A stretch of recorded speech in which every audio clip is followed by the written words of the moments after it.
about being a golden ticket, but that is not the goal of our Christian walk. The idea is that we bring heaven to earth, not that we simply get a ticket to go to heaven. That is the work that we need to be doing. And yet we have the audacity to turn around and say, oh no, I'm not in a place to forgive.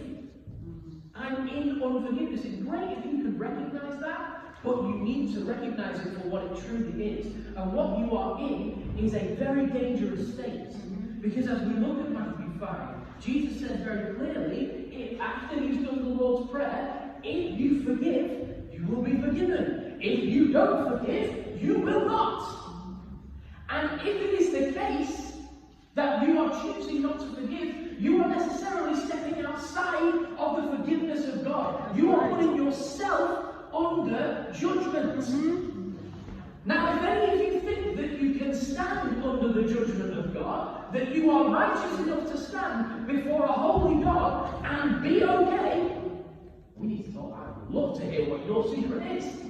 Because I'm telling you now, I'm not there. And that means I have no business harboring bitterness. I have no business telling people, no, I can't forgive them. I won't forgive you this. This is a step too far. You have done me too wrong to receive my forgiveness. Now, let me qualify this. Forgiveness does not always mean that a relationship is going to be restored to what it was before. Right?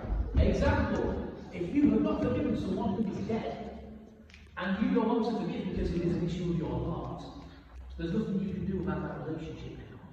But the issue of forgiveness in your heart still remains, and that needs to be, and the relationship might not be reconciled, but that doesn't mean we do not have the responsibility to forgive.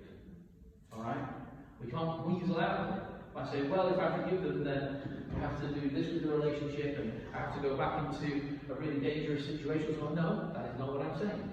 I'm saying you need to settle this issue of forgiveness in your heart and stop being like the Christians have been and try and make being in a state of unforgiveness a comfortable place, because let's call it what it is. You are in a state of death. You are in a state of separation from God. You are outside of His forgiveness. You are in a situation that is perilous.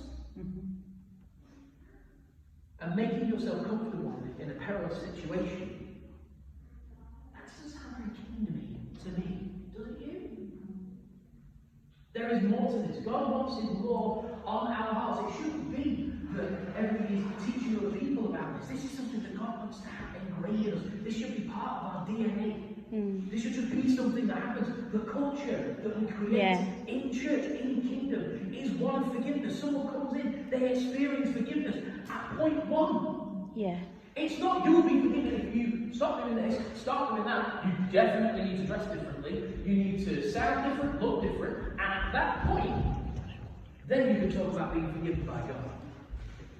Because God's forgiveness for me did not come before I corrected my behavior. It came before I corrected my behavior, corrected my thinking. I am learning all the time about what the Bible means by certain things. And there are times when I have just been completely wrong about it. Right? So if I have to wait to be completely righteous before God in my behavior, my speech, my dress, before He will even address me, what chance have I got? Or maybe it's not. It's unreasonable, Josh. It's unreasonable. You can't expect that of people. So what we do, we make our own lines, right?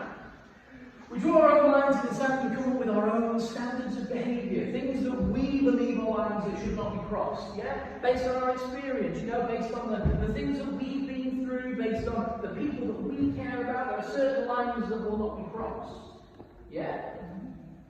I'm far more exercised about protection of children since having had children myself, right? I'm not saying that I thought bad things happening to children was okay before, but I was not as interested and invested in it as I am now. So my values change as I develop, as do we all. And so we can't turn around and say, well, God will accept you if this, and this box is ticked, and then we'll work on the rest later. No, that acceptance comes at day dot.